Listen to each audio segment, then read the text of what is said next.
G'day, humans. Welcome to the safe space for dangerous ideas. Here's a dangerous question for you. What exactly is China up to? There have been military purges. DeepSeek AI has released its latest model. Is it true that China has social credit scores? What are they planning on Taiwan? It is the Lunar New Year, the largest migration of human beings on the planet, where nearly 10 million people in China travel to celebrate an extended Lunar New Year this year. And I thought it was time to sit down with the world's leading expert on China. He's certainly the most read China analyst in the world. Bill Bishop lived in China initially in the late 1980s. He was there for Tiananmen Square. He was a junior reporter, I guess, at CBS News while that was all taking place. And he went back to live in China for 10 years at a time when China was just introducing its Great Firewall and starting to block itself off from the internet and becoming more paranoid, I suppose, and more controlling of information. Now, next month, the Chinese Communist Party will enact its 15th five-year plan. And it's big this time because next year, 2027, is the 100th anniversary of the founding of the People's Liberation Army. And that is a moment in time in which many people in Chinese authority have said the Chinese military should be ready to undertake major military combat. Will it? What does that even mean, and what should we in the West be doing to understand better the threat and the opportunity that China poses? Bill Bishop's Substack is one of the biggest publications on Substack. That's why I say he's probably the most read China analyst in the world. Hundreds of thousands of people receive his newsletter. I was delighted and honored, and I hope you enjoy as much as I did. The one, the only, Bill Bishop.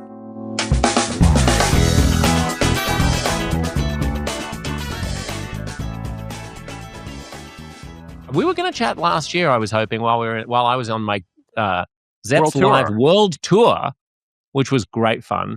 It's good to have a tax-deductible excuse to travel around the world and talk to interesting people.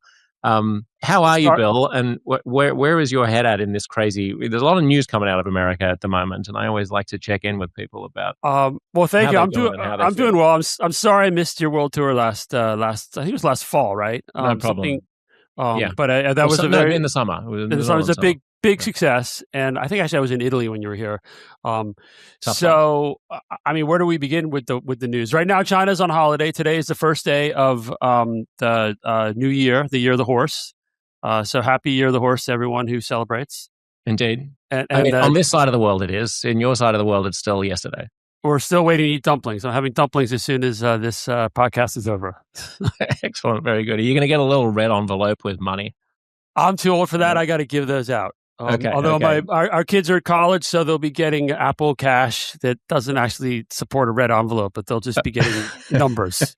I'm sure that Apple Cash in China, if it exists, has a little red envelope emoji that opens up and sprinkles gold coins all over you. And the kids don't really care as long as it comes with the right number.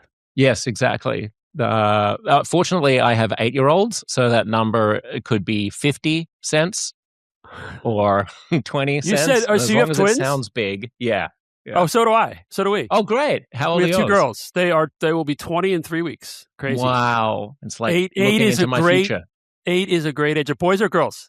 A boy and a girl. In China, that's the ideal combination. They call the Longfeng Tai, like the Dragon Phoenix twins. And when we were walking around our kids in the push cart, the dual wide in China, literally everyone said, "Oh, which is the boy?" Because they all were like projecting in the hope that we would actually be so lucky that we had one boy. Bill, you cannot imagine every time we go to like a nail salon or a Chinese dumpling place or like it's like royalty has just walked in. You're living the dream. That it's boy and girl twins. Yeah. They're like, "This is incredible. You guys have nailed it." I'm like, "That's yes, that's absolutely true." And politically speaking, are you engaged in the day-to-day flotsam and jetsam of the Trump administration psychologically, or have you found a way to tune out? I mean, you can't avoid it. I think that the working on China-related stuff. So my focus, professional focus is around China and China policy, and a lot that's coming out of the Trump administration. In terms of day-to-day life, I mean, that living in DC, the city has changed. We now have the Trump Kennedy Center. We're going to have the arc to Trump, I think, at some point, for the 250th celebration of U.S. independence this year. And, what can you say? I mean, it is, we're a year into the Trump administration. We got at least 3 more to go. And it's certainly an interesting time for American politics. Mm. I mean, the naming of things feels especially it feels like a desecration that's different from the other stuff that happens in an administration, because it'll be so hard to wind back. It would seem petty it is different to remove Trump's name from something, or to I think, well, if the next administration is Democrat, I don't think there'll be any concern about pettiness in removing the names. Well, then aren't we just screwed? Because then each successive administration just becomes about fighting the cultural wars of the last? It's quite possible. On that sunny note, let's talk about China. This purge that has been going on, I think everyone's ears pricked up hearing about the fact that the Chinese military has been completely reshaped at the top by Xi Jinping. People paid attention recently, but this is something that's been going on for some time and has only just become sort of noticeable to the normie or the layperson. What's he doing? So Xi Jinping, I think you're probably referring to the most recent news a few weeks ago, where he took out the number 2 general and kind of the number 4, number 5. This guy, Zhang Youxia, who was vice chairman of the Central Military Commission, which is the top body that oversees the military, and then a member of the CMC named Liu Zhenli. And it was surprising because Zhang Youxia was supposedly a Xi ally, someone who was close to Xi. Their parents had worked together. They had known each other for a long time through their careers. Xi had actually let him stay beyond the usual retirement age to take this very senior role in the PLA. And and then suddenly we wake up one Saturday and there have been rumors for 3 days, and all of a sudden it's announced that he's now under investigation for unspecified disciplinary issues related to, maybe corruption, maybe political issues. We don't really know. But what has been the focus for a lot of people over the last couple of years has been there's this rolling purge in various parts of the People's Liberation Army that have taken out dozens of very senior officers. And you're wondering what's really going on. Is it just about corruption? Is it about politics? Was there were there certain senior officers who were somehow opposing Xi? You have to step back to really the early part of Xi Jinping's reign in China, where starting in around 2014, he really started to push on reshaping the PLA. The PLA historically was through the 90s, the 2000s into the sort of the 2010s was really corrupt. They ran businesses. It was hard to get promoted unless you were paying for your promotion. You're actually buying your way up the system, and that was well known. But the PLA was really its own sort of fiefdom that the political guys could not actually crack. And so Xi Jinping came in and he realized how corrupt the PLA was. He realized that the PLA probably couldn't actually fight and win a war. He realized that the corruption and the ideological kind of laxity in the PLA was potentially a threat to him and to the party in terms of politically a threat. And so he's launched a campaign in really 2014. He kicked it off. He took the top brass to this place down in Fujian province in southeastern China, this place called Gutian, where Mao in the 20s they convened a meeting where they, basically that was where the party took over the army. I'm simplifying, but it was sort of this key milestone in the creation of the People's Liberation Army as an army of the party. The PLA is actually, it's not a state army. It's an army for the Communist Party. It's the armed wing of the Communist Party. And so Xi, it was very symbolic. He took these generals back in 2014 to kind of have this second Gutian conference, and that was then where he really, really kicked off this sweeping anti-corruption crackdown.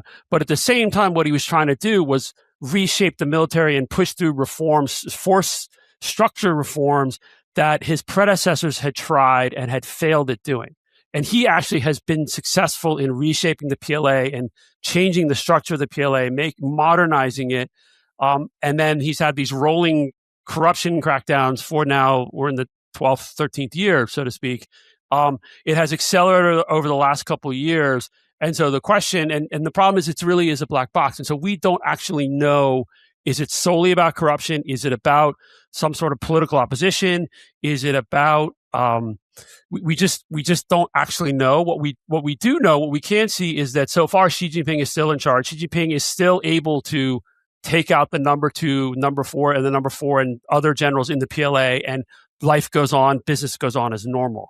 And so the two big questions around the latest investigations of these two generals over the last couple of weeks, the two really big questions are, one, why, and I would tell you, I don't know. People are speculating. I don't have a good answer for it. And the folks I know who've looked at the PLA, studied the PLA for decades, professionally, worked in government, everyone is guessing at this point. The other question is, what does it mean for the PLA? Can it fight? And specifically, what does it mean for Taiwan?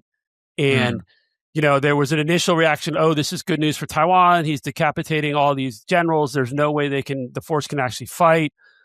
Not actually convincing argument because of the way he's restructured the force, and he's pushed down operations into sort of down a little further in the chain. And so we don't have a solid answer, but what I've told people, what I've said in my newsletter and what I've said on previous of my own podcast and other interviews is that assuming that this round of purges means that the PLA is incapable of doing something around Taiwan if Xi Jinping tells them to do it is a pretty risky assumption that I don't think is really based in facts. It's more based in, I think, kind of hopium. And Bill, in terms of the rationale for these purges, I mean, it may be the case that there's, legitimate concerns about corruption that Xi Jinping has, but like The Economist had a front page, I don't know if it was on the US edition, but in the Asia Pacific edition, it had a front page of all of the senior people in the Chinese military and the party, I think, as well, who were there 3 years ago, 5 years ago or something. It was like little black boxes of faces, and like every single one was gone except for like 1 or 2, including I think 5 of the 7 most senior people. The members of this Central Military Commission. Normally there's 7. She's the chair, there are 2 vice chair, and then there are 4 members, and it is now she and 1 vice chair. Right, yeah. So there are only 2 people out of the 7 left, and one of them is him. So when I hear that, my bullshit detector goes off, and I think, well, of course it's not purely about corruption, because the whole thing is corrupt. And so, even getting to the top of the Chinese Communist Party is an act of corruption in a way. And nobody rises in that system without some level of backroom dealing and handshakes and, money under the table.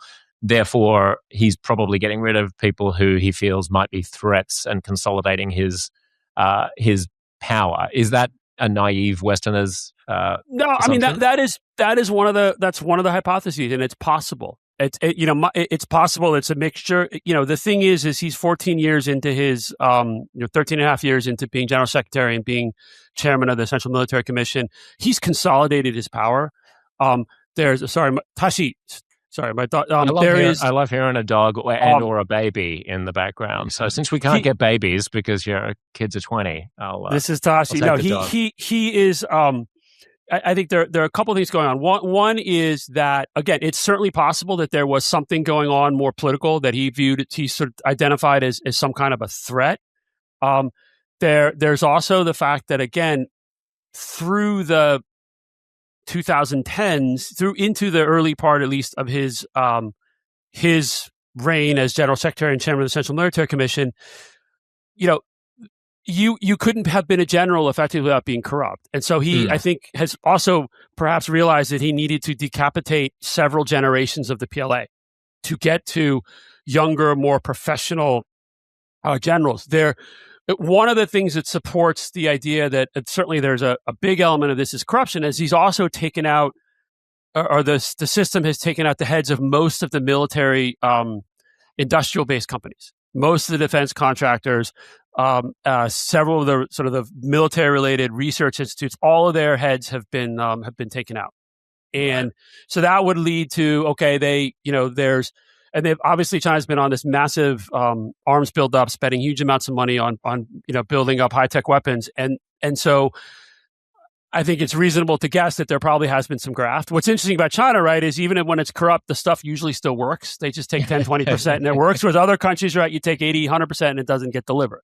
Yeah, right. I mean, the interesting thing about just to unpack what you were saying about the generals are all basically corrupt. I hadn't realized until I came across your work really the extent to which the Chinese military is a kind of a mafia where you go into it with, a young person will go in with their eye on a particular position and they will bribe their way into that position and they will actually raise funds from friends and family members like they were an elite sports star or something. Go fund me for my future promotion. And those funds will be used for the bribes such that when they get into their position of power, they know that they'll be able to extort other people and then pay back their investors a return on their investment for having backed them in the first place. I mean, that's the mafia, basically. Yeah, no, that's how it worked, and I think that is something that Xi Jinping has tried to break, and then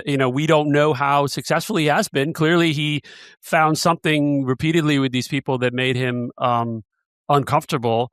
There was also I've certainly heard from friends that there was also some of these folks who needed money for funds were getting their money from like the CIA, which was very useful, right? In terms of because then the return isn't necessarily monetary, but the return is pretty significant information. I think that also helps the explain return for the United States. You mean? So or another foreign intelligence service. Right. There might be a young person who's on the up in the army, and they'll take money from a foreign intelligence agency, not necessarily to spy or not to flip, but just so that they are indebted to that entity later on.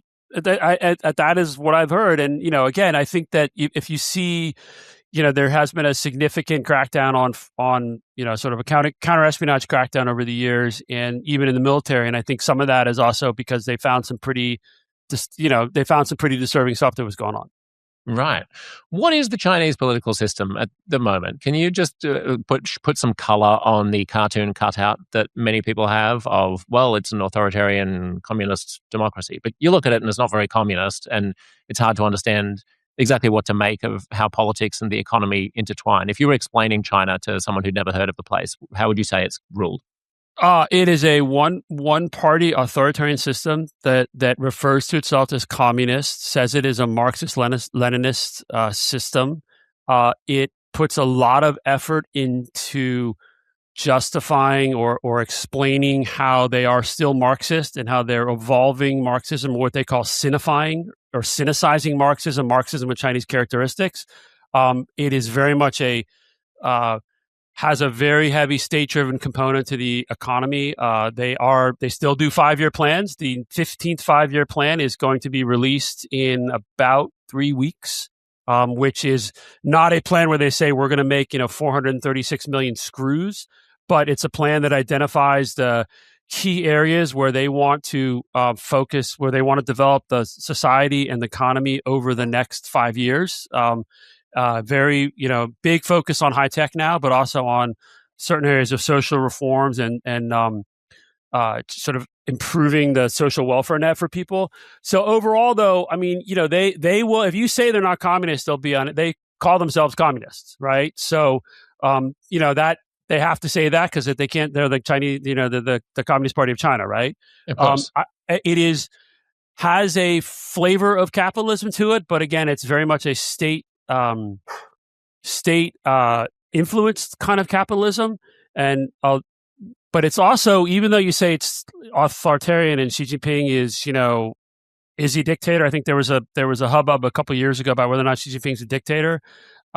He is certainly the top leader in the country. He and the party will set the direction, but it is a very large country with multiple layers of bureaucracy, many bureaucracies and bureaucrats. And so even though he'll say something in Beijing, that doesn't necessarily mean it gets implemented perfectly as it sort of flows through the system into the through the rest of the country, which is again one of the things when you see these on the civilian side or the political side, you see the sort of unending corruption, anti-corruption crackdowns, and ideological education campaigns. A big focus of those is to ensure that the policies from the party center are being implemented faithfully, because they continue to see how these policies get sort of somehow shifted or discounted as they flow down through the provinces to the cities to the lower levels. And, they also call themselves a democracy. They say they have whole process democracy. They have a National People's Congress, which is what their parliament, and it meets every March. So the next meeting is coming up in just about 2 weeks, and at the localities they elect delegates who then elect delegates up each level, and then ultimately get who elects the delegates at a local level. So it's not a sort of a fully open election like you would say in, for example, Australia. And it's a process where they ensure that they have the right candidates selected as they sort of go up the system, and then they end up. But would it be closer to a party pre-selection in the West? I don't know if you have those in the States, but in a parliamentary democracy where senior members of the party at a local level will select the person, rather than the citizens voting. Yeah, and there are actually 6 other non-communist parties that are. They all have a vice chair. The chair of those parties each is a vice chairman of this National People's Congress. There's even they are there for, they consult, they have some, but they're not really influential in terms of the party. The only party that matters is the Communist Party.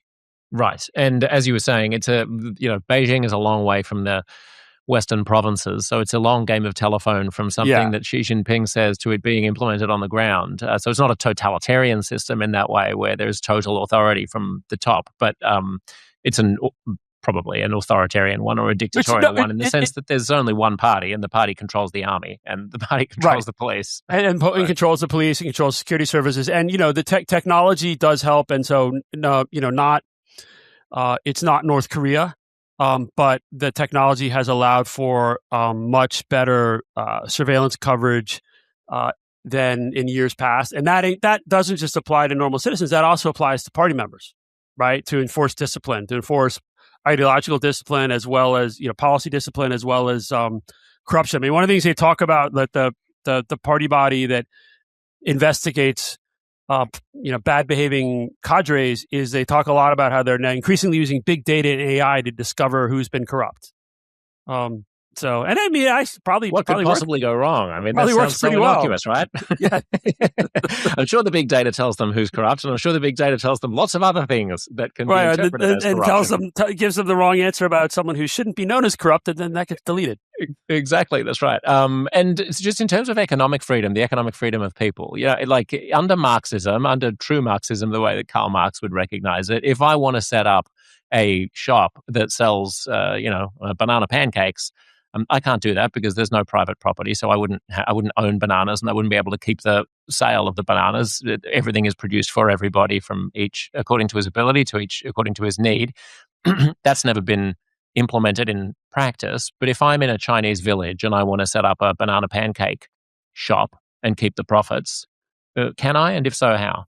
Yeah, I mean, China unleashed. The Chinese are the best capitalists in the world. And so this is why the Marxist thing is throwing me for a loop a little. Right. So I mean, one of the things you have to really be able to master is cognitive dissonance when you're trying to think about China. You can set up a business, right? I mean, you have to go through the process of what kind of permit do you need for, if it's a food business, there's going to be certain types of permits. If it's, so you go through that process, and, at a lot of places you have to deal with bureaucrats, frankly, the way you deal with them in New York, right? In terms of or I don't know about New York, you probably Sydney don't or have to pay them Canberra. Off. I mean, in New York, you probably don't have to give them a bribe. Yes, you do.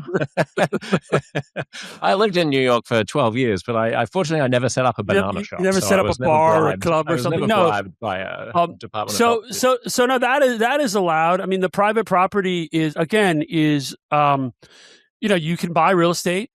most places, if you buy an apartment, usually it comes with a 70-year lease because you can't actually own the land outright. And we haven't gotten to the renewal of most of those leases. The assumption is, you're going to Shanghai or Beijing or some of the bigger cities, these apartments are worth millions and millions of dollars. The assumption is always that when the 70-year deadline hits, they'll just roll it over for a nominal fee. We'll find out, right? I think they probably would, but we won't know until they do it. You look at they've been working really hard to build a functioning capital market. The stock market is up, I think, more than 50% since the lows of September 2024. You mentioned the Economist cover earlier that right before, I think, August of 2024, the Economist had two covers in a row that basically said China's uninvestable. And then they rolled out announced a series of policies at the end of September 2024, and the stock market's up over 50% since then because they realized that they need to have a much better functioning financing process for all these private companies that they know they need to harness to be able to really push forward on the technological frontier and compete with the United States. And so one of the things that Xi Jinping, back to this whole Marxist discussion, so he introduced, and I might get my timing wrong, I think it was about 2 years ago, this concept of new quality productive forces, which was Xi Jinping's contribution to the Marxist theory of productive forces. But really what it's about pushing on the frontier of technology, being the leader in the key frontier technology, the technologies of the future. And obviously, China has, you look at things like clean energy, EVs, China has, they put together this plan called Made in China 2025 10 years ago, more than 11 years ago, I guess now.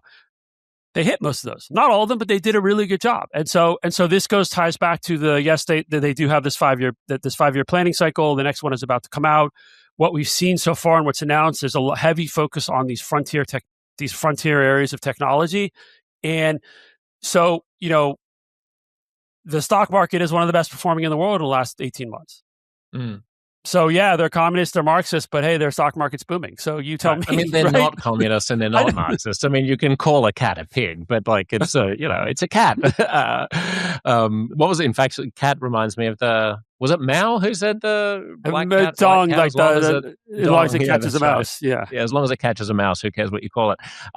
Just the 5-year plan that you mentioned. So we got inklings about what it's going to contain, although it doesn't come out for another few weeks, late last year. It's partly green energy, it's partly big tech. Is there anything else in it that is worth understanding about the way that Chinese leaders see the next 5 years unfolding? Part of it is really looking at their a lot of it is from the way they talk about what they need to develop. It's about reacting to the U.S., competing with the U.S., breaking through the various technological chokeholds that the U.S. has put in place. There's a emphasis on things like food security, resource security. There's this idea of Fortress China, where China has been working really hard under Xi Jinping to become really self-reliant in a whole bunch of areas where they have identified vulnerabilities in the event of some sort of external contingency that leads to massive sanctions from the U.S. and say U.S. allies, for example, Taiwan. And so by becoming more self-sufficient in around natural resources, stockpiling, they're building massive stockpiles of key goods around, breaking through some of the technological chokeholds that are coming from, say, U.S. and ally sanctions. If they can become more self-reliant, that then gives them much more optionality when it comes to, say they need to do something, or they decide they need to do something on Taiwan. Same thing. Bill, sorry to interrupt, but how self-reliant are they currently in terms of food production? And also, I thought that their Achilles heel was oil. They don't have oil, do they? Don't they get their oil on ships from abroad? They get a lot. They have some reliance on shipborne oil. They are stockpiling. It would be a problem if they were completely shut off from shipborne oil. The Russia relationship has helped them, in the sense, at least they get a lot of resources directly from Russia. There's a land border, but they're not there yet. Is the answer. But when you look also at what when they're looking at how they've shifted their energy mix, so much more clean energy, whether it's wind, solar, hydropower, pushing on nuclear power. Lots. They still do a lot of coal power. They're still building coal plants. They're doing a lot around clean coal. That's all well and good for electricity, but in terms of putting what they put in their trucks and what they put in their cars, but the trucks and cars and their planes. I think when it comes to cars, last year the majority of new cars sold were batteries. Yeah, sure. And they're undergoing, I don't know the number for like freight trucks, but there's a significant shift as well in terms of turning their transitioning their freight fleet to batteries. Okay, and so that might only end up being ships and planes that actually need liquid gasoline. So it's not zero, but they have made progress in reducing those dependencies. And so, then they also, you'll see in the 5-year plan, there's around the financial sector, because they are also trying to, they see themselves they see the U.S. as effectively waging a financial war. They talk a lot about sort of the risks of a financial war. And so they are, again, trying to harden their financial system, trying to make the renminbi not necessarily a new reserve currency, but more increase its usage globally, trying to set up alternative payment networks so that they are not as vulnerable to U.S. financial sanctions than they would have been, say, 5 years ago. They're not there yet, but they've made progress, right? It's an ongoing thing, and they are making progress towards that. And one reason why this 5-year plan I thought will be interesting to look at is that next year is 2027, which is the centenary of the revolution, I guess, or the centenary of... No, it's the 100th. It's the 100th anniversary of the PLA. Of the PLA. Is that not the same thing? Is that not the same time? Party was 21, and the PRC was founded in 49. So the army. So next year is the centenary of the PLA. Okay, so they have their centenary goals. And for the 100th year of the People's Liberation Army, the goal was what? For it to be capable of waging a major military conflict? Have they articulated what their centenary goal for the army is? I think it's to fight and win wars. It is not stated to take over Taiwan, as some people had said. But the assumption is that it involves being ready to take over Taiwan if called upon. Right. I mean, a party as mercurial as the Chinese Communist Party would never be so gauche as to just say that we want it to be able to take over Taiwan. So I suppose one has to read between the lines a little bit. It's like build a world-class armed forces, and then you can sort of define what that actually means. Right. I mean, they have 3 aircraft carriers now. They have more under construction. They're massively building up their submarine. I mean, they have impressive weapon systems. Again, back to the discussion of corruption. And the folks who monitor this stuff and watch these exercises they've run, for example, around Taiwan, and some of the tests they do, looks like the stuff works in spite of this supposed corruption. I mean, what's your understanding of their actual feeling about the practicality of moving on Taiwan? This is obviously a huge issue here in Australia. Last year, a flight between Australia and New Zealand had to turn around because it saw flashes of explosions in the Tasman Sea between Sydney and Auckland, and it was an unapproved, unauthorized. No one told the Australian government that there'd be Chinese warships between Australia and New Zealand blowing shit up, and so they were worried, for the safety of airline passengers. Like, that occurs for Australians as being an obvious provocation. What the hell are they doing there? Mm-hmm. And so the conversation always seesaws between it's going to happen and they're going to regard us as inimical because they know that we are allied en masse, on sort of in the block of Western nations, and therefore there's no harm in being as aggressive and assertive as we can be, versus carve out a low profile, placate them a bit, accept that they probably deserve a larger position on the world stage in the 21st century than they did in the 20th, and they have legitimate concerns. So just hunker down and deal with them as best you can. And then the other side says, that's totally foolhardy, you're going to walk us off a cliff. And I end up scratching my head not knowing who to believe.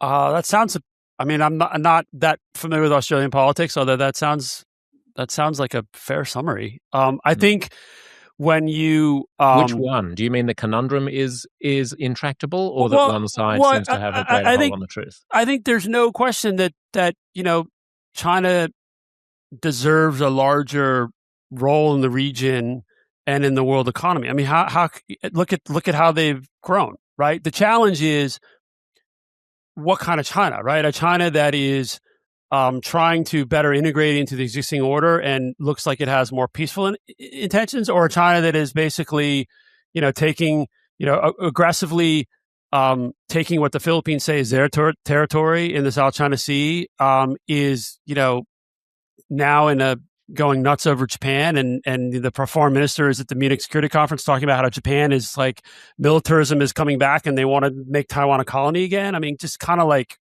out there. What's happened on the border with India. So the question is, I think the assumption was always, look, China deserves a bigger role, but the belief was that they would somehow be more of a more willing to integrate into the existing setup. Right now, of course, the problem is they don't want to. They want to change the setup, and then that's a question for each country: is, well, do you want to accept that you have to just roll with it because China's so big and so rich and really you can't do anything because you're, relatively small country? Or do you want to say, wait a minute, we understand why China wants this, but we don't agree with how they're going about it, or sort of what they're projecting in terms of their view of the of reforming the world order. And that's, the whole point of NATO was that it shouldn't be up to Liechtenstein to figure out what to do about the Soviet Union's designs on, other countries. And so part of the feeling would be it shouldn't be up to the Philippines to figure out what to do about China. It should be the Philippines and Japan and South Korea and Australia and New Zealand and Singapore and Malaysia and Indonesia and the United States and whoever else wants to join that club to have some kind of a coherent and consistent framework within which we can push back. Oh, I agree. But there was never, there was never a function. There was never really an Asian NATO. There was talk in the Biden administration of NATO setting up an office in Japan, which the Chinese freaked out over. And then, of course, in the Trump administration, that obviously isn't happening. I think, on none of those countries. I mean, again, this goes back to the U.S. role. Those countries, without the U.S. saying we want to do this and we're going to work with all of these countries that are historically our allies or like-minded countries, there's no way they can push back on China. Well, I mean, with all due respect to America's military might, if you included India, and it would certainly increase the impediment to China of bullying the countries around it if it felt that those countries were part of a bloc that included 3 or 4 of the 5 largest militaries in the Asia Pacific. That's why they hate the idea of the Quad, even though the Quad was never sort of this formal grouping, right? I mean, the Quad, I think, was originally... Explain what the Quad is. Well, that was the brainchild, I think, of your former Prime Minister Rudd, wasn't it? That's right. It's the U.S., Japan, India, and Australia. And it's a sort of it primarily, I think, is a defense-focused, and it was really... they would have meetings and then the readouts would come out and they wouldn't necessarily really say it's about China, but it's always really about China. And it's a bit about, I think, what you're talking about. Yeah, it's basically getting the 4 countries that actually have workable militaries and, and large economies: Japan, Australia, India, and the US. Right, and 2 of them, page. Japan and Australia, are traditional US allies. India is always non-aligned, but obviously has their own concerns with China, primarily because of the ongoing border disputes they have. And they're all democracies. Yes, and they're all democracies. And I think that that got a fair amount of momentum in the Biden administration, but now is, again, one of those groupings that, depending on the week or the day, it just isn't as much a focus, at least of President Trump. It doesn't seem like. No, yeah, and it seems to have lacked a certain focus in Australia as well, since the centre left government that set it up was swept out of power, and we had a long interlude of Conservative government that I don't know, didn't seem to be quite as enthusiastic about it. But moving away from, I guess, regional politics onto the question of what China thinks it's going to do about Taiwan and how it sees its chances, what is your best guess at reading the tea leaves or the minds of people in Beijing?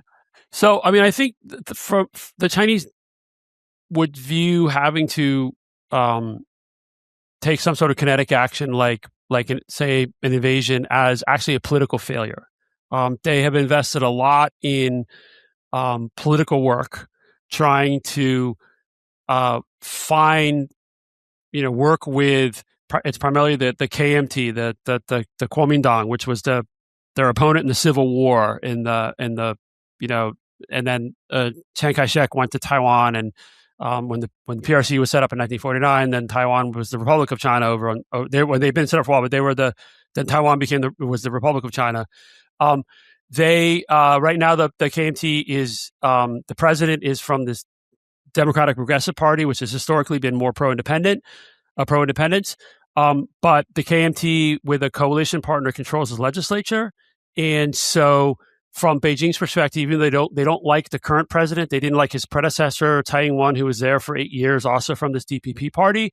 The fact that the Taiwan electorate voted for this effectively, that they didn't vote for the DPP to also control the legislature is actually a sign of hope that there is a way to sort of find a pathway to some sort of a political accommodation. I don't think their patience is bottomless, but as long as they are able to see that that the Taiwan electorate hasn't completely foreclosed on the idea of some sort of deal, then they will continue to try and work around. They work through various influence operations. They spend a lot of time wooing people from politicians from Taiwan who are more sort of pro unification or pro, let's figure out a way to have some sort of a deal.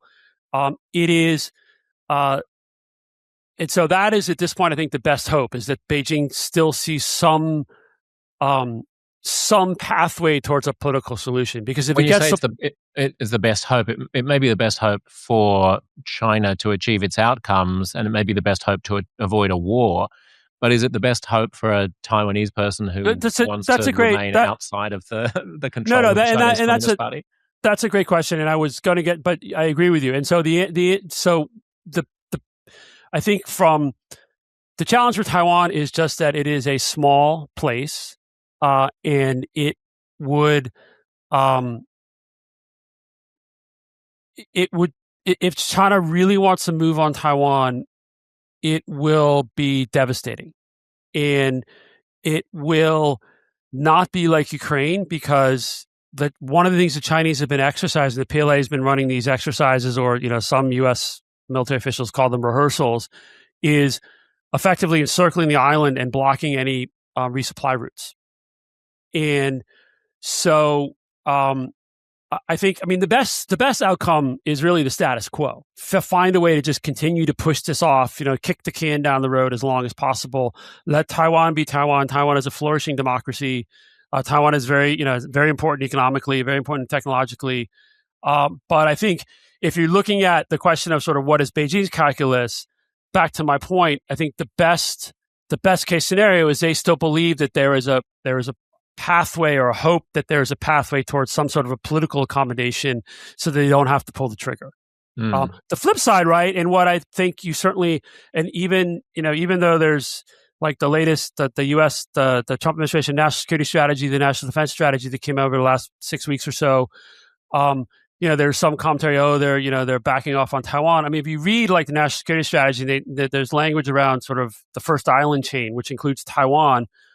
It's very clear that the Trump administration does think it's a real problem if Taiwan were to come under the control of the PRC. And so I think what the U.S. or the people who are arguing, who are advocating for more arms sales to Taiwan, more training for Taiwan, is again just to make it. I think the quote from like the Indo-PACOM chief is, we want Xi Jinping to wake up every day and say today's not the day, because it's going to be too costly. Right. And that is about just helping to maintain the current status quo.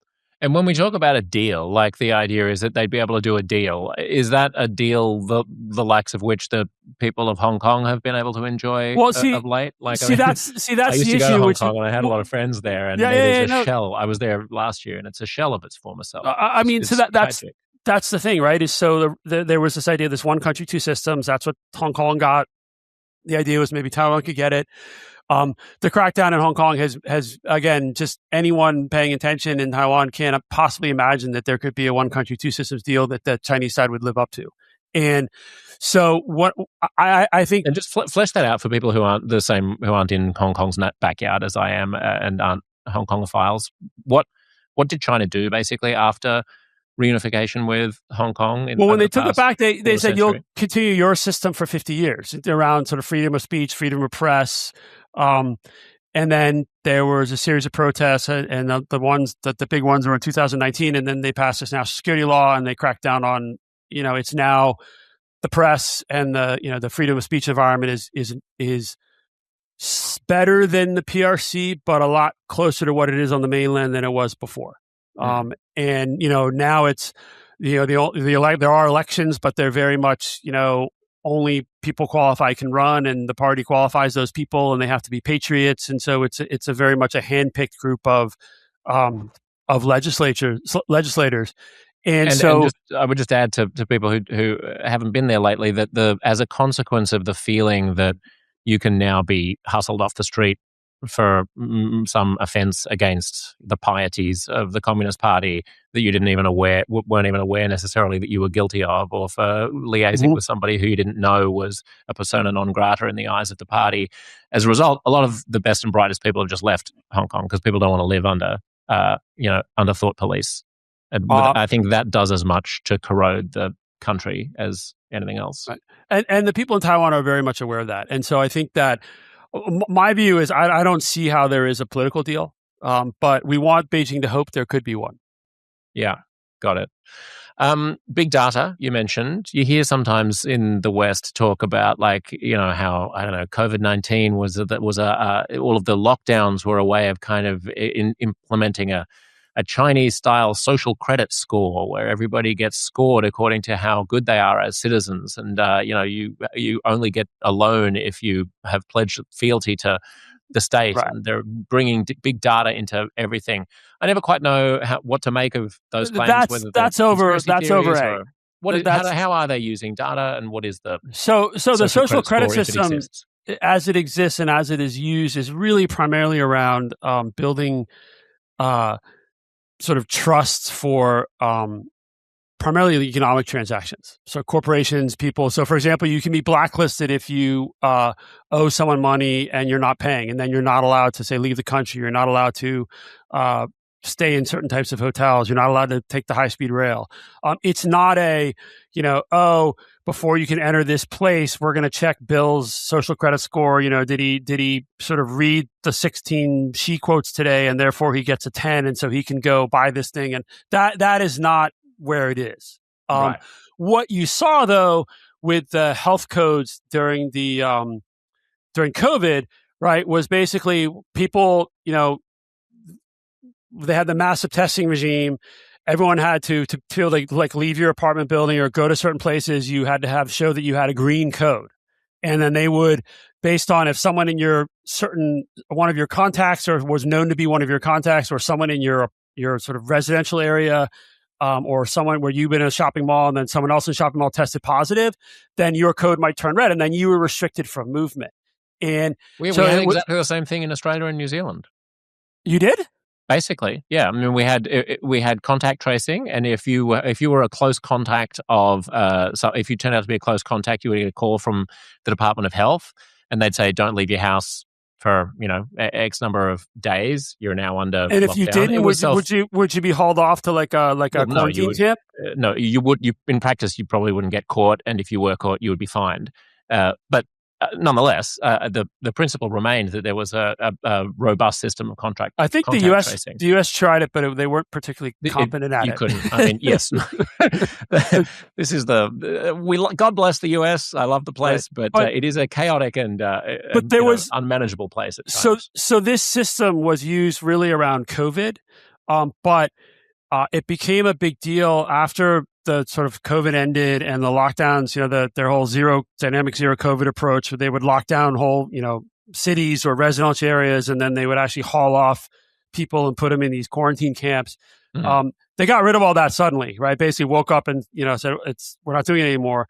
But then sometime later, there's a case, a number of these banks in Henan province, which is in the center of China, they had attracted deposits from all over China. They needed cash, so they offered these really high interest rates. So savers would go online and from other provinces deposit their money in these banks. A bunch of them went bust. The guy who was sort of controlled all of them ran away with a whole bunch of money. So these poor depositors have lost. Some of them lost their life savings. They've been protesting, and they would try and take the train or the fly to the capital of Hunan province. And one time they tried, and all of a sudden they were blocked from getting on the train or getting out of the train station because their code turned red. Right. And people online freaked out and said, wait a minute, this was supposed to be for COVID and for help, but now they're using it for social control around preventing protest. And actually it became a big issue online, and the central government had to tell them to stop doing it. And so at least publicly, they're not doing it in that way. The reality is the data is there, and it could be used in other ways if and when they wanted to. But most of the reporting about the social credit system has been, I think, quite over-egged in terms of what it actually is in day-to-day practice right now in China. Right. I mean, it sounds like the only difference is that in countries like Australia and New Zealand, you have a democratic population who you're responsible to, so you have to unwind things further and faster. And Sorry, go ahead. Sorry. Well, I was just going to say there was actually one example. So we had contact tracing here, where they quickly set up a QR code system where, because we eliminated COVID completely from the country within 3 months or whatever it was, 12 weeks of the outbreak through contact tracing and lockdowns. And so then there was a long period in most Australian states where life went on as normal, but you would have a QR code you would scan a QR code before going into any pub or cafe or restaurant or movie theater or whatever. And it would log that you were there. And then if someone else tested positive and you had been there, then you would be required to stay at home. And they promised that that contact tracing, in other words, the pings that your phone was registering, sort of your location tracking. It wasn't even location tracking. It was you checking in with QR codes in order to get into anywhere, right? To get onto a bus or whatever. And they promised that would never be used by law enforcement. And there was one case in Western Australia where law enforcement was looking for somebody, and they were able to access that data. And there was a national outcry. And it should have been. It was a political crisis, and that was the only known time that ever happened. The difference in China is a political outcry isn't necessarily going to be quite as swift in being recognized by people in power because they can't be voted out. But I take your word on the fact that it was isolated. But there was a real outcry. And so, I mean, these protesters still can't go to Hunan, but they're not necessarily using this particular code system. But again, the data is there. These systems to track people are there. And, at least Australia, the US, I mean, we can go on the streets. You can bitch about it on social media. Not quite the same option. And of course, vote people out eventually. Not really the same options as much in China. No. On the question of, not paying people back and having a credit score tail you around, I mean, we have credit rating agencies here. They don't, now the government doesn't enforce their rules, right? So it's not like you can't get on a train, or it's not like you can't leave the country or something.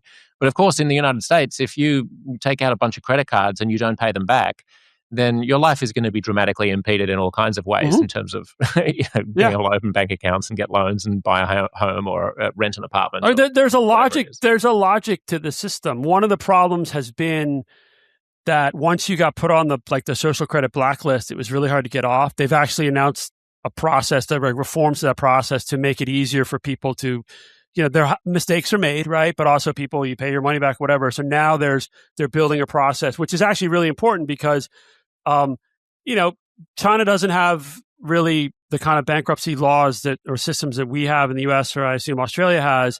And so it's really hard for entrepreneurs. If your business goes bust, you're pretty screwed for a very long time.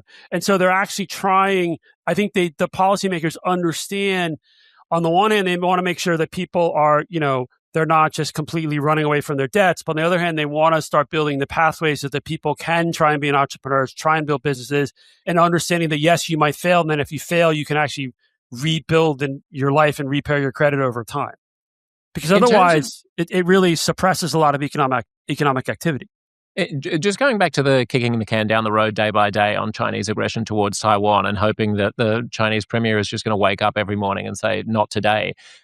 How much do Chinese leaders pay attention to Western posturing and Western conversations when making these kinds of calculuses? And what sort of position should we be taking in the West? Sorry, I just lost the video. Can you hear me? Yeah, I can hear you. Okay. I've got you. I can see you. Can you see me? Yeah, I'm seeing a please keep this tab open until the upload is done. Oh, okay. Did I somehow hit something? Maybe, but we're still live and I can still see you. So just keep talking and it's probably uploading in the background. Sorry, everybody who's live. I apologize. That's right. I can't see you anymore. That's too bad. You're such a nice host. Okay, how... if it doesn't come back, I'll check in 1 sec. Okay, can you repeat the question? Yeah. So in terms of like trying to get China to kick the can down the road as many days as possible before acting on Taiwan, how much do Chinese leaders pay attention to what Western countries are saying? And what should we be saying to maximize the chance that they think that's the best option?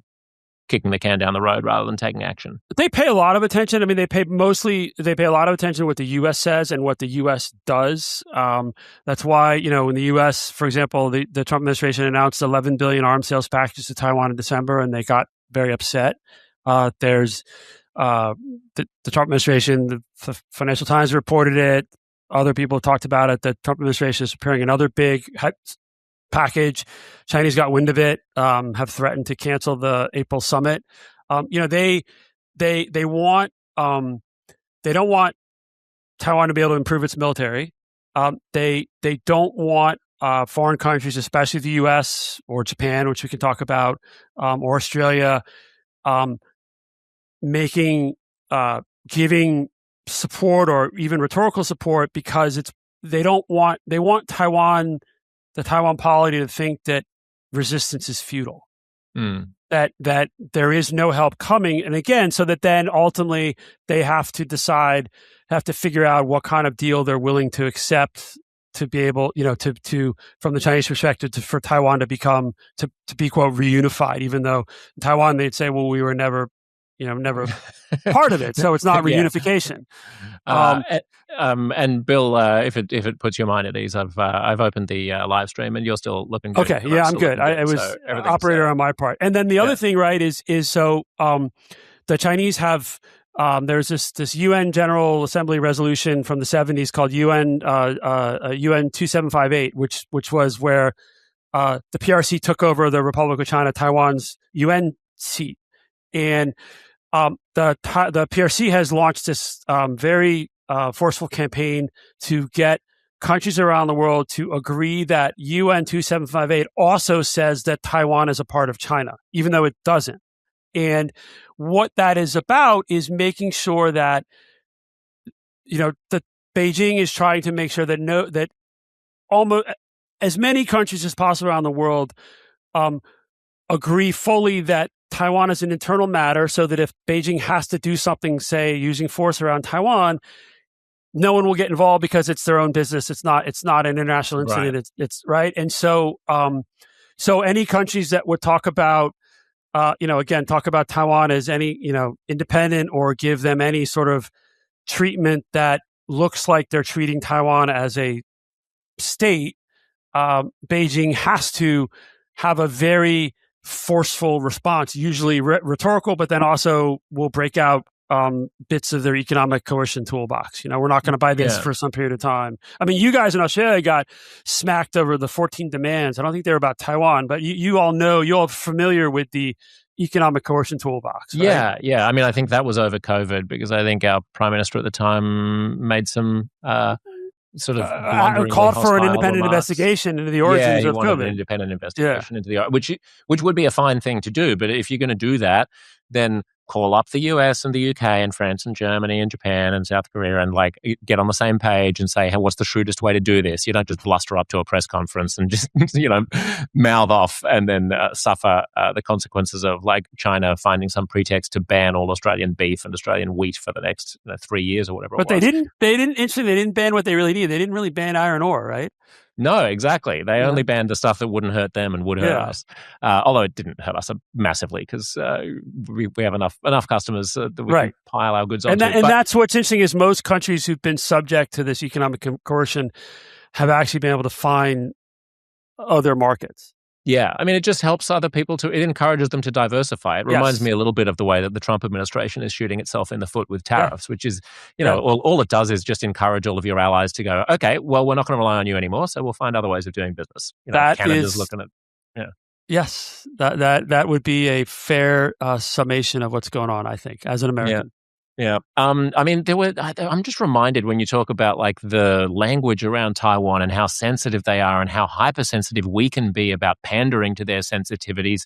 Was it John Cena, the actor and wrestler, who accidentally said that he had a great time promoting his film in Taiwan, or he was like, I love, all these countries, mentioned a bunch of countries. He mentioned Taiwan in it. And all of a sudden, like the movie wasn't going to be released and the studio was going to be banned from China. And he went onto Instagram in this groveling apology, which he delivered in Mandarin. And he actually speaks, he can make like he can string together sentences. His accent isn't particularly great. But he's a big guy and it was like, wow, that's a real grovel. It was impressive. It's pathetic but there's a lot of money at stake. I mean, there's a lot of money at stake, right? I mean, the movie and it was for Fast and Furious 9. And he in an interview, in a Mandarin language interview, he called Taiwan a country. Right. And and again, they have to, they scour for these kind of mentions, and then they can't allow anyone to get away with it because, it's like you just can't let it start snowballing, right? And so John Cena was an example, and now everyone in Hollywood, if they didn't know already, now they know. I know, but I mean, I think about the censors who are going through, who are poring over the transcripts of big data, American AI wrestlers. now. It's much easier. Get a day job, bro. I mean, like they're a bigger fish to fry. But okay, if they want to go after that, that's fine. So just in terms of our strategy, like what is the best containment strategy then? Because coming back to those two worldviews that I was articulating earlier, which I'm sure have an analog in the United States and everywhere. One is we need to be maximally bullish against Taiwan. We have to be maximally committed to signaling that we would defend, toward China, that we would defend Taiwan. And we need to, the Australian government has done this deal to buy a bunch of nuclear submarines from the UK and the US. And then there's another group that sort of thinks, well, don't antagonize, don't poke the bear. You're probably going to do better in the long run if you just let them have their silliness about Taiwan and their squabbles in the South China Sea and see where it goes. Like, and then the other side says, yeah, but you're Neville Chamberlain. So what is the best? Like, is it better to be Churchill now or Chamberlain towards China? Easy question. No, I mean, it's not funny because it's so serious. And,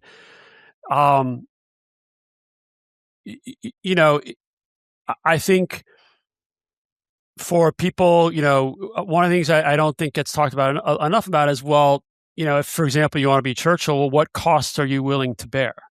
Because they're going to be economic costs. They're going to be, China will, we talked about the economic coercion, that Australia suffered. There would be more of that. There are costs in terms of, well, then you need to spend a lot more on defense, right? So then your political system has to make a decision about how they allocate the limited resources that every country has.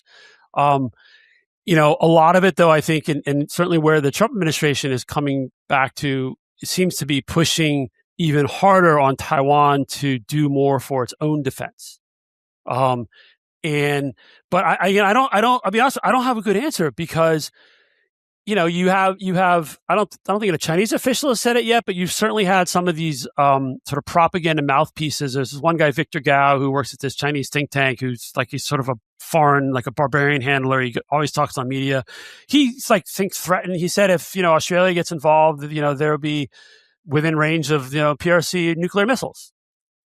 Right. And so, the rhetoric is kind of unhinged. And so the question really is, well, for example, for Australia, I mean, the Australian government has to decide whether or not Taiwan becoming part of the mainland China is a risk. And, my view, and again, it's easy. I hate saying what people should do because the costs are so immense on either side. But I think we haven't yet had the right debate about, well, what are those actual costs and how do you think through, again, what really happens if Taiwan is not able to, the status quo fails and Taiwan becomes part of China, gets absorbed in the mainland, or the US and allies like Australia and Japan are willing to do much more to make sure that the status quo can continue. And you're seeing that with Japan, right? The new, the Takaichi, the Japanese prime minister, on early November in the Diet, the Japanese legislature, she was asked a question about sort of, I forget the exact phrasing, but it was basically like around a Taiwan contingency. And she gave this answer that used the term, I think it was, she said it was like, if it was basically if the U.S. got involved, if the PRC did something around Taiwan, the U.S. got involved and the U.S. was attacked, then that might be a survival threatening scenario for Japan, and Japan's military might have to get involved. And the Chinese have gone crazy over this, right? You've seen this. We're now in the month 3 of this incredibly harsh rhetorical campaign against Japan, against Prime Minister Takaichi. It backfired. This vitriol from the Chinese side appears to have helped her and her party, the Liberal Democratic Party, win the biggest majority they've ever had in Japan last Sunday. And that is going to then open up pathways for the Japanese government to increase defense spending, potentially change the constitution, do a whole bunch of things that the Chinese don't want that make Japan even more of a formidable military force. But again, if it's easy to say, oh, well, if China gets control of Taiwan, then, they can, it is true. They would have a lot more control over the key, the key semiconductor manufacturer in the world that we all rely on. Australia relies on, the U.S. relies on. Yeah. So the U.S. is pushing hard on to build up its own chip fabs, to get TSMC to move more fabs to the U.S. I mean, it's kind of the risk for Taiwan is if the U.S. and the U.S. allies become less reliant on Taiwan-based chip fabrication, then the concern is, well, then Taiwan is less important. And so if China moves on Taiwan, then people maybe care less, right? It's a real conundrum for Taiwan. All of those concerns are the narrow concerns about what the outcome of Taiwan being part of China are. But I think the sort of geostrategic, like big picture wonky worry is that and it's the lesson of Ukraine, I suppose, is that we don't want to live in a world where big powers gobble up smaller neighbors. And we lived in that world for most of human history. And it was really expensive because we spent lots of our money on defense. And it was really destabilizing because we had constant wars. And the post-war peace is a thing that we should try to keep going. And so if we made it clear to Putin in 2014 that his meddling around was not going to be tolerated and we were going to stand up to him and we were going to give all of the long-range weaponry to Ukraine that they might want, or if we'd done that in the early days of 2020 rather. When was it? 2022, yeah. 2022. Then, it's conceivable that things could have gone differently and that there's an interest in maintaining a global order that trumps the interest in semiconductors.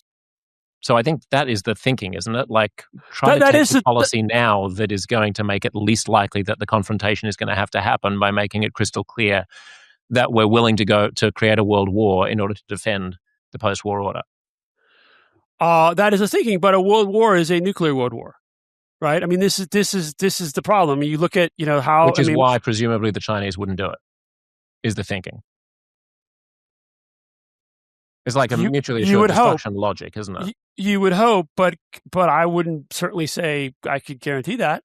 I mean, this is the problem. The risks are so immense, and so that's where I think the default is.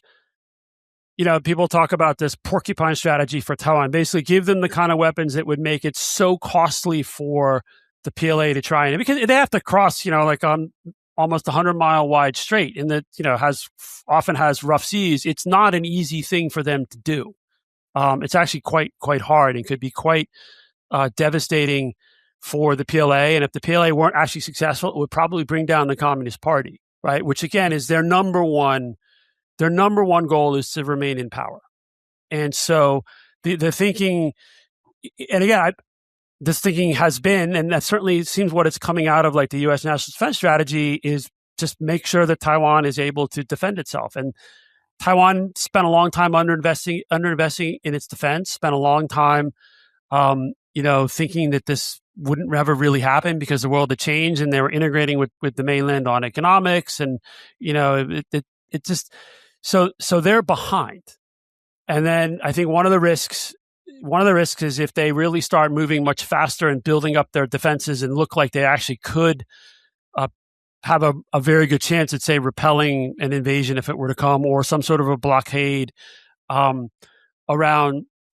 the island, then the Chinese side would decide, well, the window's closing, so we better move faster. Right.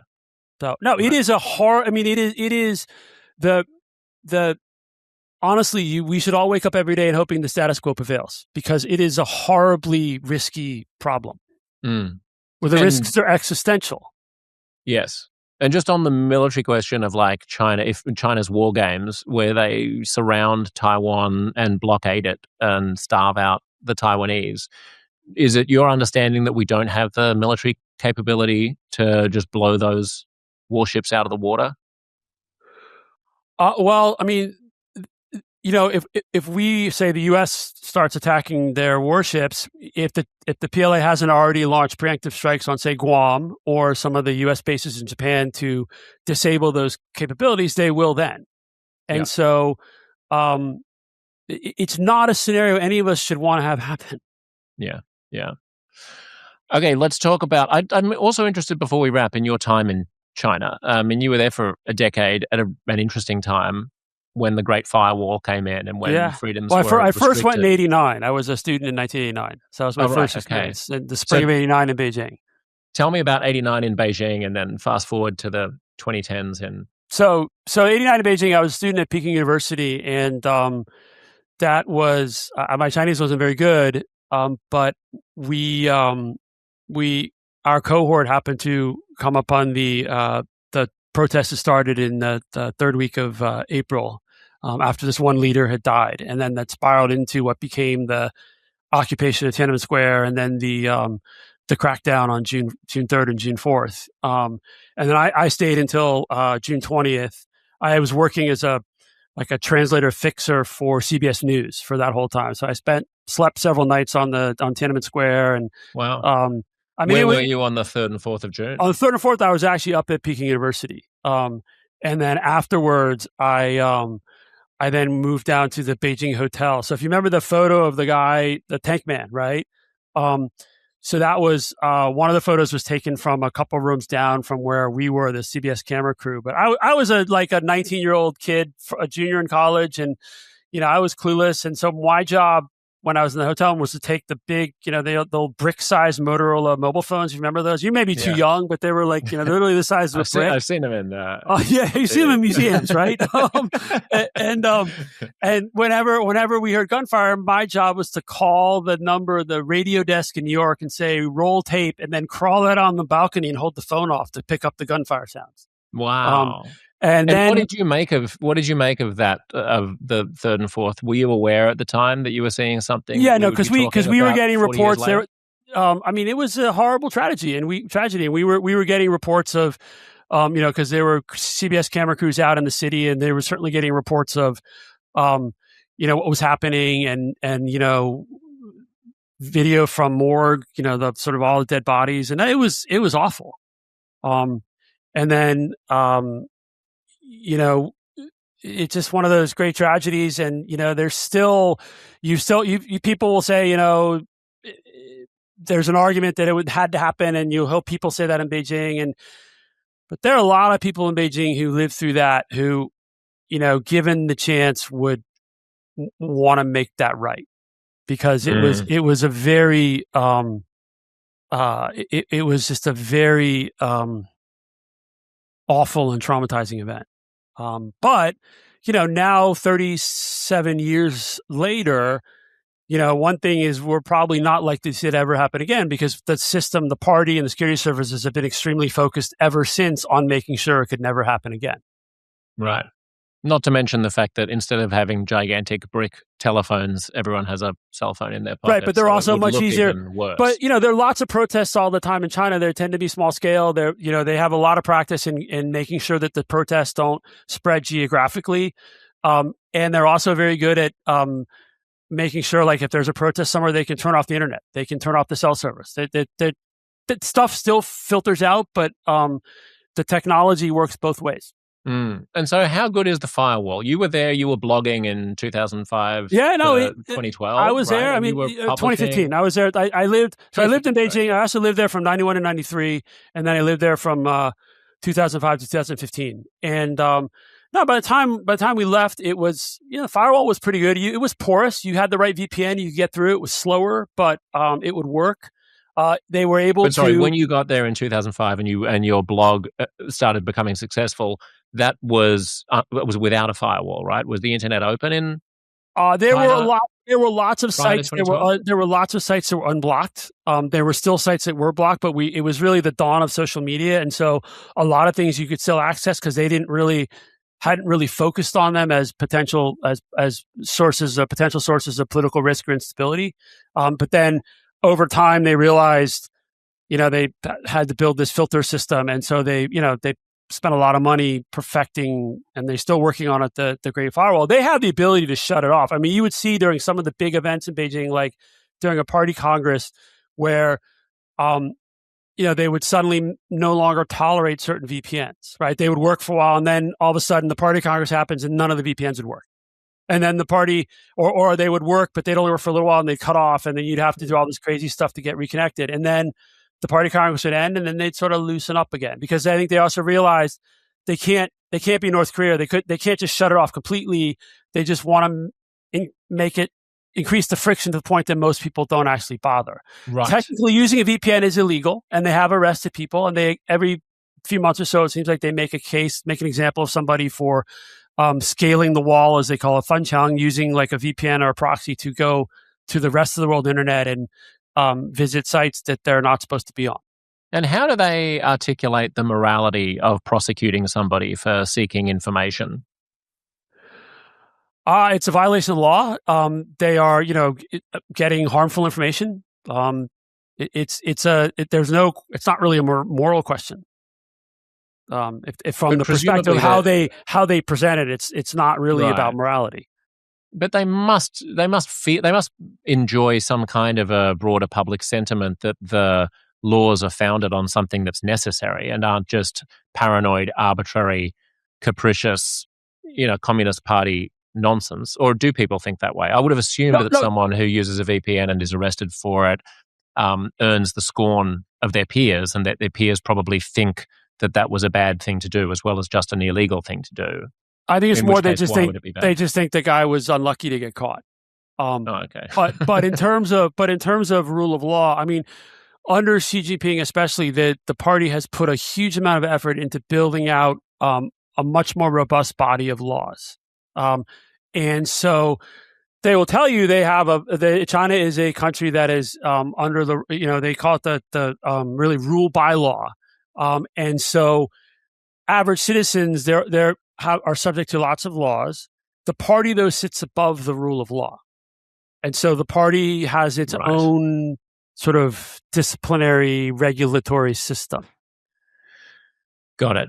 It sounds delightful. But back to the internet question, which is really interesting, is, they have to keep it porous because, China obviously makes a lot of money selling, exporting goods, sell a lot of, whether, I don't know how big Temu is in Australia or Shein. We have that crap.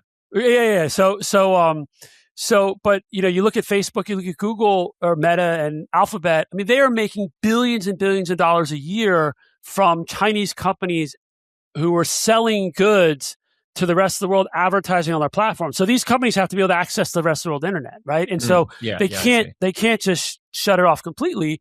And then you look at what's the biggest video social media app in Australia? Instagram Reels. Not TikTok. Oh, probably neck and neck. Could be. Okay. The Chinese company. Could be. Yeah. Yeah.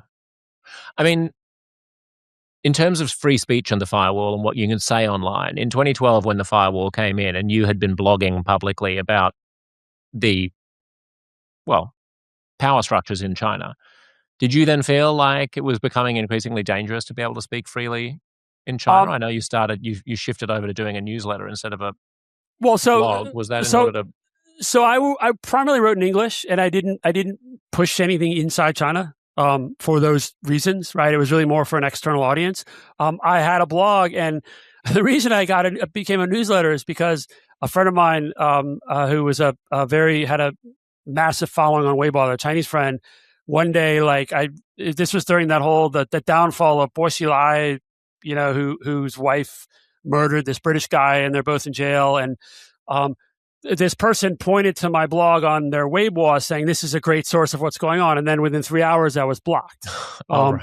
And then at the time, I was using Google. I won't get into technology, but then I realized actually you could turn on this ability to create an automated newsletter so that every day your thing would go out as a newsletter.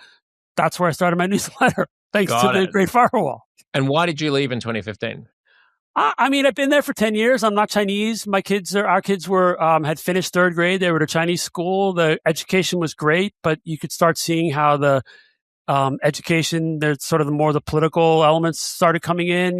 My parents were getting older. It just seemed, the air pollution back then was pretty bad. And, it just seemed like the right thing to do. And up until the pandemic, we went back every summer. And, my wife, she spent a big chunk of last year there, although she's not this year. But we just, it was a great time to be there, and sadly joke with friends who were there, Chinese and foreign friends, that period up until like 2013, 2014, the sort of the zeros to the 13, 14 was probably the most open China has been to sort of foreigners going there to building their lives there than it has been in decades and maybe for some time. Would you go back now, or would you fear, I don't know, political reprisal? It's a great question, and I have not been back since COVID, and it is a long time. I have had mixed signals. A couple of years ago, I got a signal from somebody on the Chinese side who made me think it would be a bad idea. That may have changed. China is much more sort of trying to present a much more sort of open. They had today was the Spring Festival, the CCTV Gala, where they, that's their annual, the big show for the Lunar New Year. And they had 3 foreign acts this year. They had Lionel Richie, John Legend, and then some group called like the Whiteys or Whiteleys or something, Whitleys. So it was actually more of like a more foreign friendly show than it has been, I think, in quite some time. Okay. Well, if you get invited to do a rock concert, then I think you're safe going. But if you're the honest answer though is that, and I know this from friends who go back and who used to live there, is it's just not what it was. And so even if I go back, it's like most of my Chinese friends are gone. I see my Chinese friends here or in Europe, and the life I had there, it's you go there, you'll stay in some nice hotel, maybe you're on one of these like think tank tours, and you get sort of the you get the atmosphere, but it's not the same as actually living there and having a life and having. Sure. You don't have to do it that way. You could go backpacking around some far-flung province. Yeah. I ask for selfish reasons. I you went go? backpacking around. I went backpacking around China, as many Australians go around Southeast Asia, and so we ended up crossing over into China from Laos and back. Oh, you did that trip? I went to Laos in '89, but we went up to we went south from Vientiane, but I was dying to find a way to go. But back then you couldn't go over the border. You couldn't go north. Now you can take the train.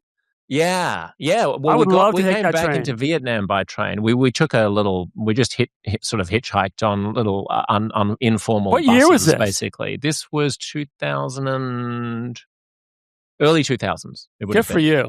Travel's a lot easier now. Did you make it to Tibet?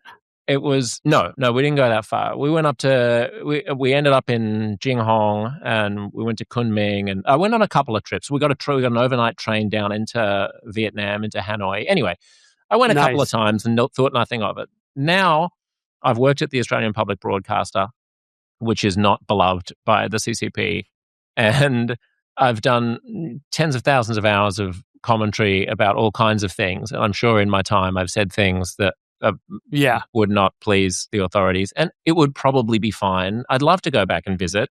It would probably be fine. But you just never know whether or not some, I don't know, either big data or some bored apparatchik is going to be sitting in a back room just surfing through the names of people who recently came into China and is going to blunder across something and then think that it might be worth bringing you in for questioning. How do you rate the odds of such things? The problem is they're not zero. Yeah. And the problem is that the downside is almost existential. That's the problem. And then if it does happen, I mean, I don't know if you had Michael Kovrig on your podcast. I've talked to him a few times. I mean, he's one of the Canadians who was there he was held for like 1,000 days. I mean, you don't want to be in that situation. And so, and like back to me, I mean, again, I'm an individual. I got no institutional support. I got nobody behind me. I don't think they'd waste time with me, but you know what, you have to figure out what sort of the risk weighting. Yeah. Like, that's also a downside. It's also a downside in the sense that if I'd gone when I still was a face of the Australian public broadcaster, then I would have had institutional weight to get me out, and I would have had all of the levers of Australian diplomacy would have lurched into gear. But now that I'm independent, like nobody's really going to give a shit. It's me against it's me against she.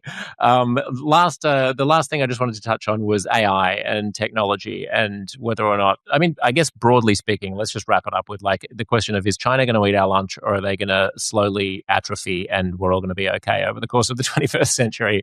And what, if any, role does AI and technology play in answering that question? I don't think China's going to atrophy. I mean, I think China is a formidable technological country now. Really, really smart people, hardworking, massive state support, massive capital now. As we talked about earlier, the sort of the reforming the financial markets. A lot of that is really around finding ways to channel more money to these high-tech startups, these companies or technologies in the new quality productive forces bucket, so to speak. On AI, the Chinese are constrained by access to the most cutting-edge chips that NVIDIA makes. They have capacity to make good enough chips for some cases. They are also, because of how they are compute constrained, they are very creative at maximizing efficiencies around their AI models. They are also, as people have talked about, energy is not an issue for them. Getting permits to build a data center is not an issue for them. Using access, finding ways to access like the US frontier models to sort of suck out some of what they've done, like OpenAI accused DeepSeek of doing last week, is not a problem for them. Sorry, what was the accusation? Well, that DeepSeek was distilling. They were basically sucking out some of the sort of the training that OpenAI. I'm vastly oversimplifying, but that they were leveraging on all the work that OpenAI had done to extract information that then build their models and build it that they could have their model be better, even though they had less compute because OpenAI had done a bunch of work in certain areas. I see. So they're basically, I mean, this comes back to a long-standing criticism of China, isn't it? Which is that they make things very attractive to Western companies. This is a slightly unrelated issue, but making things very attractive for Western companies to do business in China, then stealing all of their intellectual property, figuring out how to do it for themselves, and then undercutting them on price. And selling it back to us, and then also in the market is so competitive in China that the companies that survive are world-class competitors and are able to operate at scale and at cost at sort of cost levels that the foreign competitors really can't, and so that makes them much fitter when they want to go out and compete globally. On the AI side, though, so the Chinese strategy too is, Alibaba released their latest open source model. I think it was Qwen 3.5 just a couple hours ago. I think DeepSeek is releasing one today, or maybe they released it in the last hour. China's approach is open source, and that allows those models to diffuse much faster within China, but then also globally, because most countries don't want to pay for ChatGPT. I don't want to pay for OpenAI. I don't want to pay for Claude. And then you have these good enough Chinese models that are free, right? And so China is a formidable competitor on AI. And then when you look at what they, I think it's the term is for it is like embodied AI, which is basically robotics. China, the Spring Festival Gala tonight we were talking about earlier, this I think 4+ hour TV spectacular. 4 of the skits involved robots doing things that were, it's a skit, but they're pretty impressive, right? And so China has the scale to, they're producing robots in ways that, for example, the U.S. isn't able to produce at that scale. And so China is, it's going to be a competition for the foreseeable future, and both sides have advantages. It is not and the thing is on the chip side, the U.S. does have superiority in chips. The export controls have been leaky and poorly designed, and so the Chinese are actually building up a pretty formidable semiconductor manufacturing industry, not quite at the frontier like the U.S. is able to do, or Taiwan is able to do, or South Korea, or Japan, but close to good enough in some use cases. And sorry, do you mean that they're making their own, or that they're buying? Yeah, they're making their own chips up to a certain threshold, which isn't the cutting edge now, but they're making a lot of chips that are pretty good. And it is coming straight from the top. It's coming straight from Xi Jinping that they have to become self-reliant and break through these technological chokeholds in semiconductors. And so, also, isn't it? Sorry, Bill, is it not true? I mean, you just said that the ban on selling the high-end chips to China is porous. I had read some claims that it was very porous in the sense of them being able to get them from the United Arab Emirates or get them through other things, or even just use compute that is offshore by one of the big loopholes, parachuting in on the internet. Or one of the big loopholes is that they can access these chips in overseas clouds with no restrictions. So, for example, ByteDance just released this video generation model called I think it was Seedance 2.0, which is the best video AI model out there. I mean, it's crazy what you can make, and that's because they can do it. They can use the same top end NVIDIA chips that Google or not Google. They don't use them, but OpenAI or Anthropic can use. And so the compute is running on a server in an Amazon warehouse, or their own company set it up. There's all these big data centers in Malaysia. There's all NVIDIA has a pretty big business selling to Southeast Asia, and some of it then gets transshipped into China, but a lot of it goes to these Southeast Asian data centers that where they have Chinese customers. Yeah, and does China fund any of these data centers? Good question. I think whether or not the government funds them, I think some of the companies certainly do. I mean, it would certainly make sense if I were China. Yeah. I would set up a bunch of shell companies in Malaysia and all over the place, and I would just I would build all of my AI there. And I mean, there are issues with some of the data and the data they use for training, and the sensitivity of the data. They don't want it to go offshore, and then China has pretty strict sort of data protection laws around exporting data, and so some of that they can't actually send out of the country. But it's one of the loopholes for sure. And there is smuggling, and then the Chinese were able to buy some fairly advanced semiconductor. Really, for them, the most important thing is to be able to make their own chips, and so they can't get the most cutting edge stuff from this Netherlands company ASML, but they can get pretty close. And then they're doing what they can to try and reverse engineer it, or sort of find the next breakthrough technology to be even better. And they're not there yet, but given the intellectual firepower, given the number of talented engineers they have, and given the massive resources the state is putting on into behind this, both in terms of actual money, but then political, making it a political task for local officials, we would be nuts to think that they won't be able to achieve significant breakthroughs at some point in the, maybe not immediately short term, but sometime in the medium range future. And do you agree with the sentiment that it's a winner-takes-all game here, that whichever country gets to general intelligence first basically takes the cake? I'm not. I think that is facile, but I'm not a specialist there. I just don't think that, again, the way these things still hallucinate, I think we're all screwed if that's the case anytime soon.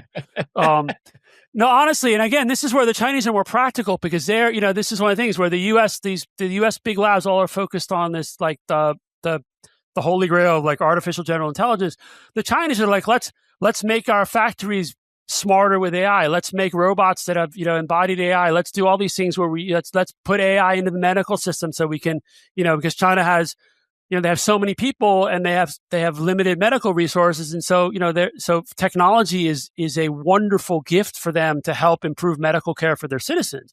So I think they're being much more pragmatic about how they're trying to diffuse this technology throughout society, throughout the economy, in ways that are not like we're going to have this holy grail. All of a sudden it's the singularity, artificial general intelligence, and then we win, right? Because I think that is a mistake if that is what the big U.S. labs are moving towards. And I think in some ways, I think it's a bit of a over-egged argument. I mean, you look at sort of like Claude and the way they're changing software development. I mean, that's diffusing through the economy and incredibly quickly in ways that do improve economic efficiency.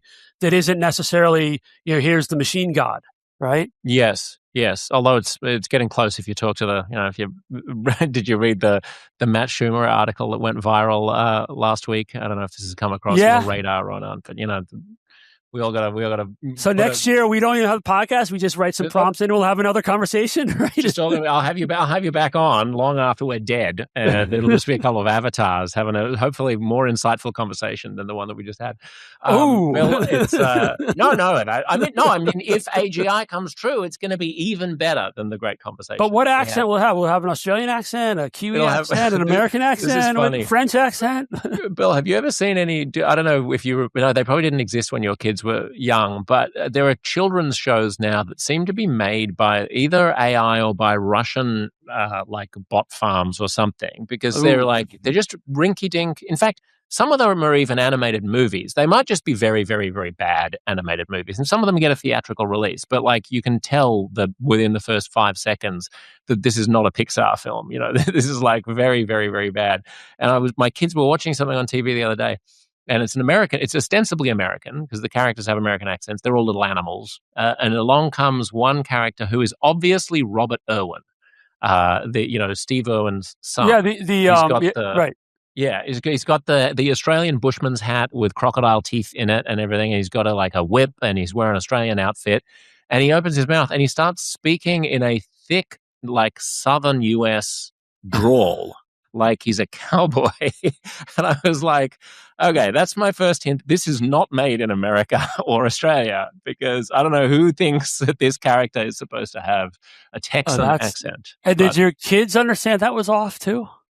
Well, they couldn't. They insisted that it was an Australian accent. At 8, they don't quite really. They also have my husband is an American guy, so they are and their grandparents are American, so they have a bunch of accents going on around, and I think they're just not quite tuned in yet to what Australian and American is. It sounded different, but a very, very, very strong Australian accent. I have missed all those, thankfully, and my kids are beyond that. So, but it makes sense, right? Because you put them on YouTube, whatever, and you get the ad share, and kids don't really care, and exactly. It was probably an AI voice, or they've just selected from a drop-down list of accents. But just pick the Australian voice. I mean, how hard can it be? Exactly. I mean, if we've given to you the world, the genius that is Robert Irwin. Shrimp on a Barbie. I remember from the old Foster's Lager ads that he would do. There's shrimp on the Barbie, mate. Right? The Crocodile Dundee ads. It was Crocodile Dundee. You're getting getting Australian crocodile wrestlers mixed up. If you're watching this and you don't follow Bill on Substack, Cynicism is the excellent blog where you can get all kinds of insights like the ones that you've heard and more. If you're coming over from Bill's side and you're just blundering into this, follow Uncomfortable Conversations. We have conversations about things that generally make people uncomfortable if you express a strident opinion about them at a cocktail party, with all kinds of interesting people, from entertainers to politicians to academics. Bill, it's been a joy. Thank you. Thanks for having me. It's been a real pleasure. Thanks a lot.